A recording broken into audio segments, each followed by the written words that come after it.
চায়ের দোকানে বসে আছে, তা একজনা মোটর সাইকেল নিয়ে যাচ্ছে। তা আর একজনা বলছে মোটর সাইকেলটা কিনলো কি করে বলতো? তা আর একজন তখন বলছে মোটর সাইকেল কিনবে না, সে কলকাতায় খাটতে গিয়েছিল, 4 লাখ টাকা ঝেড়ে নিয়ে চলে এসছে।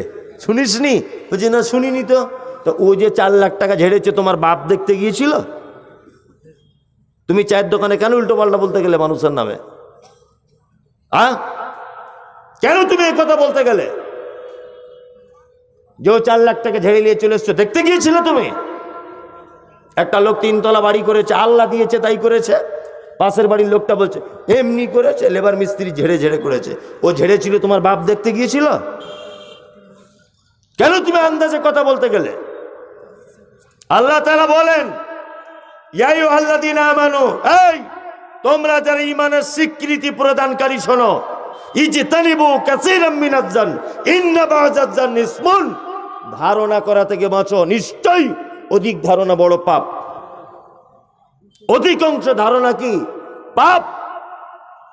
জবান আছে বলে হুটপাট করে কথা বলবেন না, মেপে কথা বলার চেষ্টা করুন, প্রয়োজনে কথা বলুন, বেফাঁস কথা কাউকে বলতে যায় না। একটা কথা বলছি শুনুন, লাঠি পাটি ক্ষমতা, বংশের ক্ষমতা, টাকার গরমে এই পৃথিবীতে কেউ বেঁচে নেই, আপনিও বেঁচে থাকবেন না।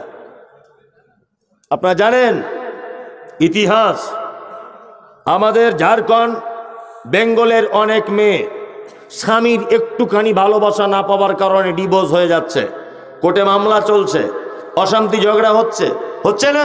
হচ্ছে। একটুখানি স্বামী স্ত্রী মনোমালিন্য হওয়ার কারণে সারা বাংলা, বিহার, উড়িষ্যা, ঝাড়খণ্ড অজস্র সংসার যেমন ভেঙে যাচ্ছে ভালোবাসার একটু অভাবে, ঠিক তেমন ভারতবর্ষের ইতিহাসে ভালোবাসার চরম প্রাচীর করেছিলেন বাদশাহ শাহজাহান।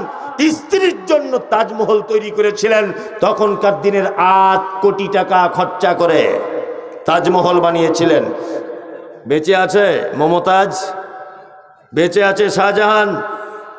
জানেন পশ্চিম বাংলার দাপুটের নেতা ছিলেন সিপিএমের, নাম কমরেড জ্যোতিবাবু, মুখ্যমন্ত্রী ছিলেন তিনি।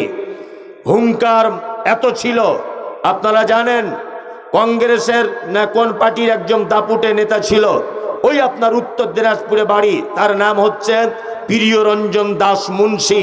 নাম জানেন? যাকে রাজনৈতিক জগতের জাদুকর বলা হতো, বক্তা, এত বক্তব্য রাখতে পারতেন, পৃথিবীতে বেঁচে নেই। জ্যোতিবাবু পশ্চিম বাংলার নাম করা বামফ্রন্টের কমরেড, বেঁচে নেই। শাহজাহান বেঁচে নেই, আলমগীর বেঁচে নেই, জাহাঙ্গীর বেঁচে নেই, সেকেন্দার বেঁচে নেই, নবাব সিরাজউদ্দৌলা বেঁচে নেই, পৃথিবীতে কেউ বেঁচে থাকবে না। আপনার আজকে টাকা হয়েছে বলে, লাঠিপাটির ক্ষমতাতে আছে বলে আপনি জবান দিয়ে কাউকে বেফাঁস কথা বললেন, এটা মোমেনের পরিচয় নয়। কি বললাম বুঝলেন? আপনি যদি মনে করেন আমি এখন রাজনৈতিক ক্ষমতাতে রয়েছি, গরিব মানুষকে একটা বেফাঁস কথা বলে দিব, তাহলে আমি মুমতাজুল ইসলামের কথা আপনাকে দায়িত্বহীন ভাষাতে বলছি, আপনি ফেরদাউসে প্রবেশ করতে পারবেন না। ফেরদাউস আপনার জন্য নেই। খুব সাবধানে থাকবেন, কথা বলার আগে মেপে কথা বলবেন।